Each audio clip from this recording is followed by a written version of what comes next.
Katia ने कहा वर्ष 2018 में सिर्फ एक कंपनी के एग्जिट पोल सही थे। कई संगठनों ने कहा है टीआरएस वर्ष 2018 में भी हारेगी। केटिया ने कहा वर्ष 2018 में एग्जिट पोल के सभी अनुमान गलत थे। यह पहली बार नहीं है, एग्जिट पोल उनके खिलाफ है। हमने सोचा था 80 से ज़्यादा सीटें मिलेंगी, उन्होंने कहा 70 मिलेंगी। एलबी नगर विधानसभा क्षेत्र में मतदान के तुरंत बाद ईवीएम और वीवीपैट के साथ चुनाव कर्मियों का इंदौर स्टेडियम ले जाया गया। पुलिस ने उनके लिए व्यवस्था की है। एलबी नगर विधानसभा क्षेत्र में चुनावी मतदान खत्म होने के बाद ईवीएम और वीवीपैट के साथ चुनाव कर्मी इंडोर स्टेडियम पहुंचे। पुलिस ने उनके लिए व्यवस्था की है। इंडोर स्टेडियम में अग्रिम पुलिस सुरक्षा की व्यवस्था की गई है। अगले माह की 3 तारीख को होने वाली गिनती को लेकर ईवीएम वीवीपैट्स को सुरक्षित कर लिया गया है। विश्व जलवायु सम्मेलन आज संयुक्त अरब अमीरात में होगा।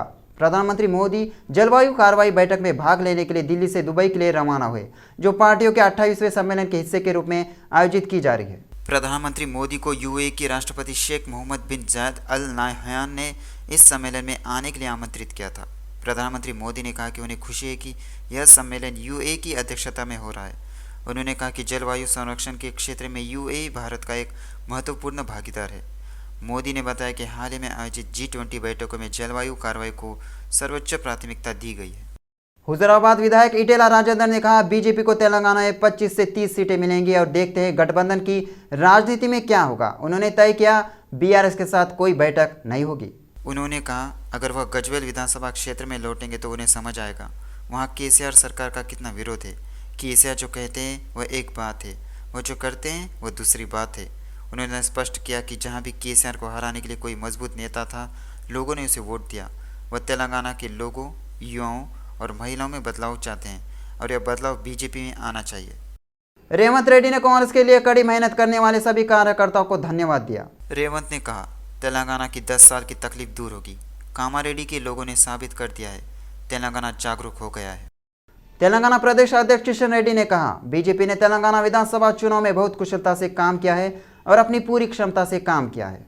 आरोप है इस विधानसभा चुनाव के दौरान कई इलाकों में लोगों को आतंकित किया गया।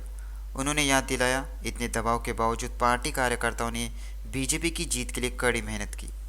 तेलंगाना राज्य में विधानसभा चुनाव का मतदान समाप्त हो गया है। 114 निर्वाचन क्षेत्रों में मतदान संपन्न हो चुका है। अधिकारियों ने कहा शाम 5 बजे तक राज्य भर में लगभग 63.94% मतदान दर्ज किया गया है। सबसे ज़्यादा मतदान मेदक जिले में 80.28% और सबसे कम 39.97% मतदान हैदराबाद में दर्ज किया गया। दूसरी ओर चुनाव के मतदान के समय से पहले कतार में खड़े लोगों को वोट देने की अनुमति दी गई। तेलंगाना की 13 सीटों पर शाम 4 बजे तक मतदान जारी रहा। अशांत क्षेत्रों में मतदान का समय कम कर दिया गया।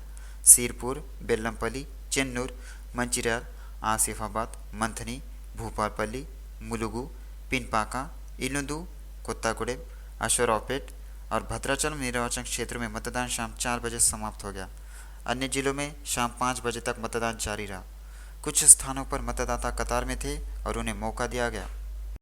तेलंगाना में मतदान खत्म होने के साथ ही विभिन्न संगठनों ने अपने एग्जिट पोल के अनुमान जाहिर कर दिए। खुलासा हुआ है इस बार कांग्रेस पार्टी के पास सबसे ज़्यादा सीटें जीतने का मौका है। और प्री पोल अनुमान के मुताबिक बीआरएस को 41 से 49 सीटें, कांग्रेस को 48 से 67 सीटें और बीजेपी को 5 से 7 सीटें मिलने की संभावना है। दूसरों ने कहा 2 जगह जीतने का मौका है। एमआईएम के पास 6 से 7 सीटें जीतने का मौका है। चाणक्य स्ट्रेटेजीज एग्जिट पोल के अनुमान के मुताबिक बीआरएस को 22 से 31 सीटें, कांग्रेस को 67 से 78 सीटें, बीजेपी को 6 से 9 सीटें और एमआईएम को 6 से 7 सीटें मिलने का मौका है। जान की बात एग्जिट पोल के मुताबिक बीआरएस को 40 से 55 सीटें, कांग्रेस को 48 से 64 सीटें, बीजेपी को 7 से 13 सीटें और एमआईएम को 4 से 7 सीटें मिलने की संभावना है। एंडेला श्रीरामुलु के गनमैन पर आदि भटला पुलिस ने रौब दिखाया। एंडेला श्रीरामुलु ने कहा खाकी के आदेशों का पालन कर रही है क्योंकि उन्हें संदेह है मतदाता भाजपा की ओर स्थानांतरित हो गया है।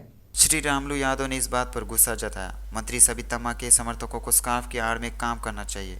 महेश्वरम निर्वाचन क्षेत्र से भाजपा विधायक उम्मीदवार एंडेला श्रीरामुलु यादव अपने मतदान के अधिकार का प्रयोग कर रहे हैं और मतदान केंद्रों का निरीक्षण कर रहे हैं।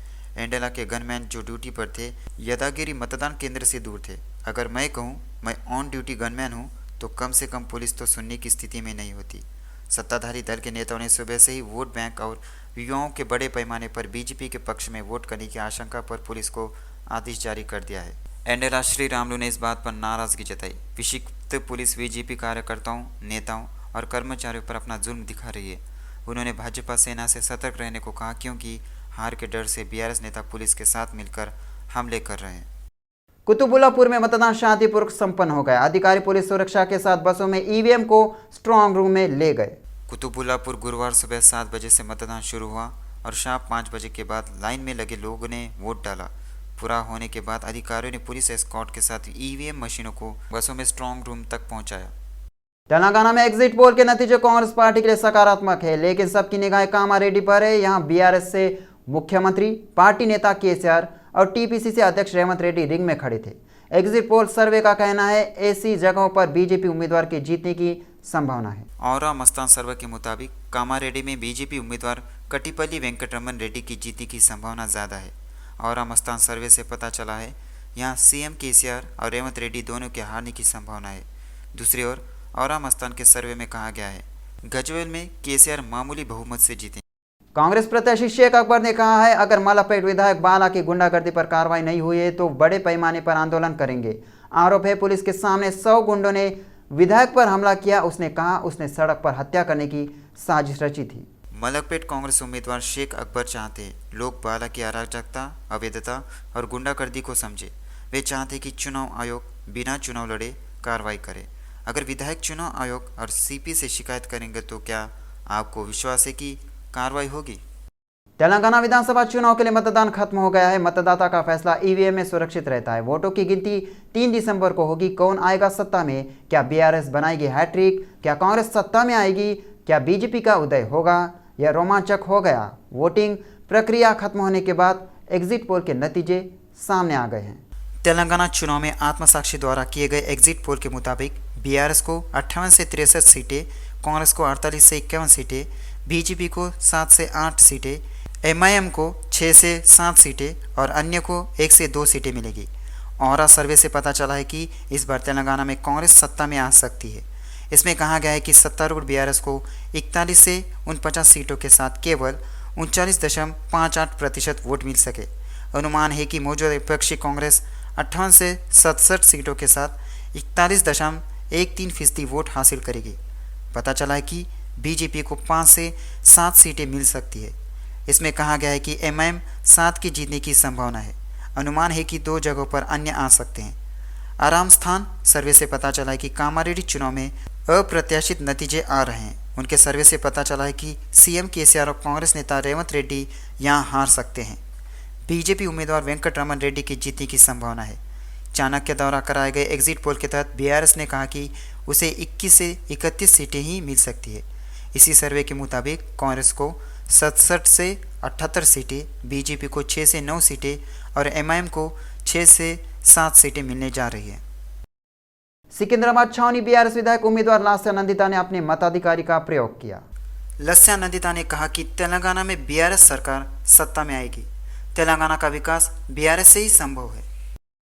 कांग्रेस प्रत्याशी मधु याष्की गौड़ मीडिया से बात करते हुए एक पुलिस अधिकारी पर भड़क गई। उन्होंने कहा कि वो पोलिंग बूथ में नहीं बोले बल्कि बाहर बोल रहे हैं। इस मौके पर बीआरएस प्रत्याशी की खूब आलोचना की गई। मधु याष्की गौड़ ने चेतावनी देते हुए कहा कि कांग्रेस की सरकार आएगी और वे बीआरएस के नेताओं को सबक सिखाया जाएगा। हैदराबाद के मलकपेट विधानसभा क्षेत्र के सलीम नगर निवासी त्रिपुरा के राज्यपाल नल्लू इंद्रसेना रेड्डी ने अपने मताधिकारी का प्रयोग किया। राज्यपाल नल्लू इंद्रसेन रेड्डी ने कहा कि मतदान के अधिकार का लाभ उठाना और लोकतंत्र की रक्षा करना सार्वजनिक संप्रभुता में विश्वास करने वाले प्रत्येक व्यक्ति की जिम्मेदारी है। मलकाजगिरी विधानसभा क्षेत्र के तहत अलवाल पल्लवी प्रोग्राम स्कूल में पहली बार वोट डालने पहुंची युवती को बेहद कड़वा अनुभव हुआ। वोट देने गई युवती उस समय हैरान रह गई जब अंदर बैठे एजेंटों ने बताया कि वे तो पहले ही वोट डाल चुके हैं। युवती ने एजेंटों से पूछा कि दूसरे लोग उसका वोट कैसे डालेंगे। इसके साथ ही युवती ने मतदान केंद्र के सामने अपनी चिंता जाहिर की।